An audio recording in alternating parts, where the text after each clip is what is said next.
students, today in this video we will be discussing a topic of English which is gerunds. Now gerunds are basically defined as verbs, but these are those verbs which end with ing. So how can we define gerunds? We can say that these are the verbs which end with ing. So verbs ending with ing are defined as gerunds. Now first thing that I would like to tell you is that verbs can be of many forms. For example, they are divided into two categories. The verbs are divided into two categories. The first one is referred to as finite and second one is referred to as non-finite. Finite verbs are defined as those verbs which have a subject, they contain a subject, they contain a person, and they can also show the tense.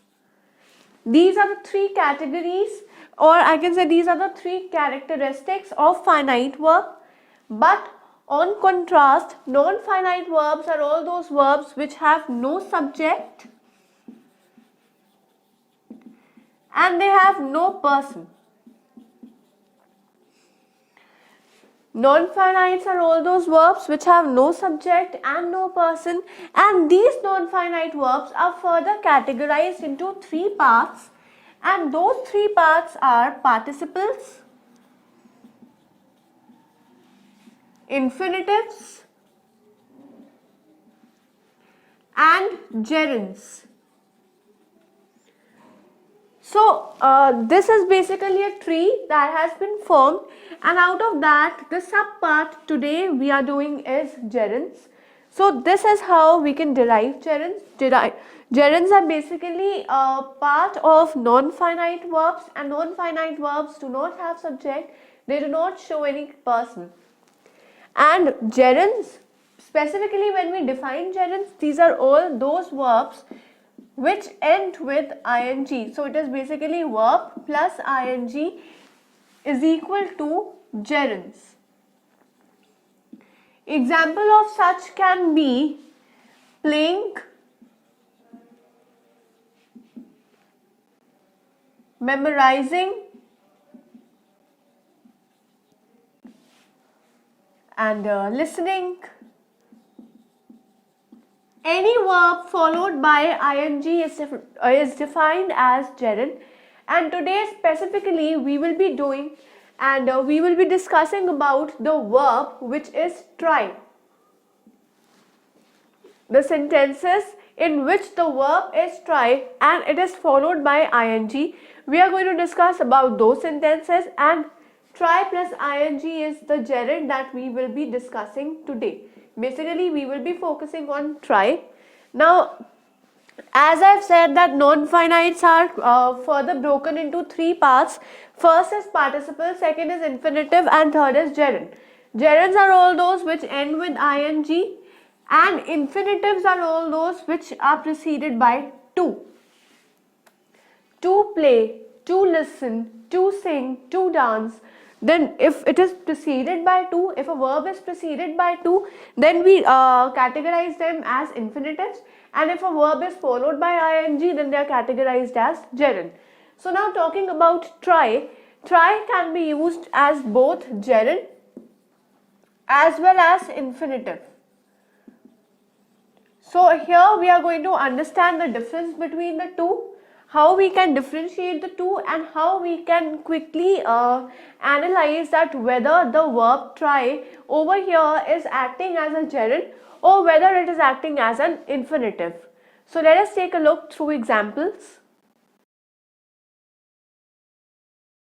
So now let us understand this concept through some of the examples. Now in examples, what I have to focus on is that I have to make it in the sense that there comes a word try, and try is followed by a gerund. And we know that gerund is basically verb plus ing. So if in my sentence I see something like try plus gerund, then that will be the correct form of sentence, because in my sentence I want the structure to be like this.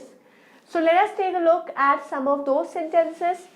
The first sentence over here is, I tried reaching her, but she was unavailable.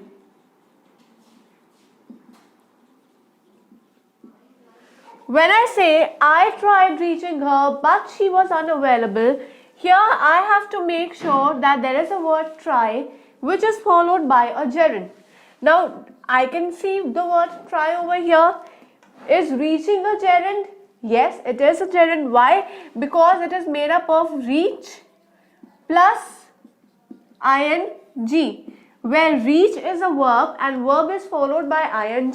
Therefore, this is the correct formation of a sentence, and this is a perfect example to describe such structure. Another example can be, try adding ice to acid. Now try adding ice to acid. Over here, when I talk about try plus gerund, here basically the idea or the meaning of it, this thing means that you are trying to test something or you are trying to experiment something. When I say I tried reaching her but she was not available, means that I was testing her, I was testing to reach her, but she was not available. Again, when I say try adding ice to acid, this is a kind of experiment that I am performing to find out the result. Right? This is a kind of experiment that I am performing to find the result or to see what the outcome is. So here again, try and add plus ing is my gerund. So again, try plus gerund makes the correct structure.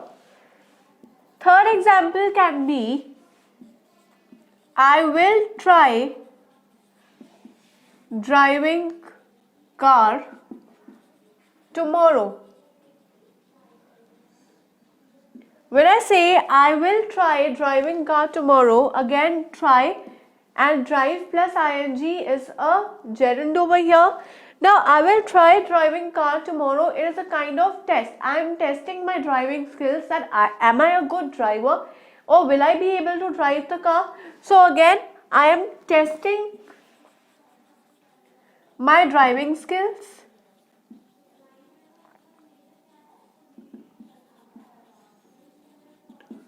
So these are some of the examples where we are making use of try along with gerund, but we also make use of try along with infinitives.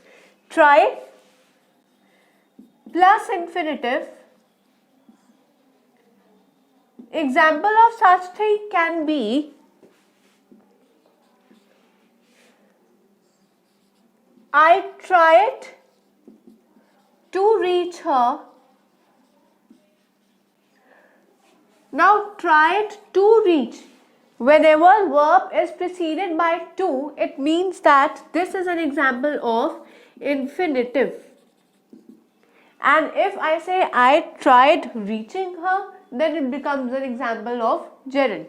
So we should not get mixed up between these two, and there is no way of confusion. Why? Because I've already explained you the fact that whenever the verb is followed by ing, it is regarded as gerund, and whenever the verb is preceded by to, then it refers to as infinitive. So make sure that you do not get confused between infinitive and gerund over here. That's why in this video I've explained you both the cases, usage of try along with infinitive and usage of try along with gerund over here. So in this video particularly we have focused on gerunds, and gerunds here we are using along with try. So these are some of the examples which I have explained along with the tenses. Here we are making use of past tense, here it is simple present, and here we are making use of future. So in all the three tenses I have explained you through example. Also we have discussed the difference between a gerund and infinitive over here. We will be able to understand this concept in a better manner only when we practice more of these questions. And in order to practice, I suggest you to do register on our portal, that is abhyasonline.in. Once you register on that portal, there are n number of question papers, sample papers, as well as practice papers which are provided.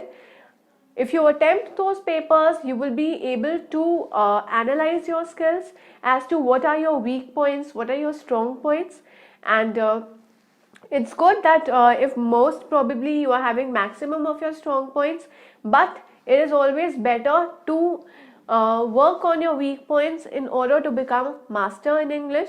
So my suggestion to you is to keep learning and keep practicing and do register on the portal.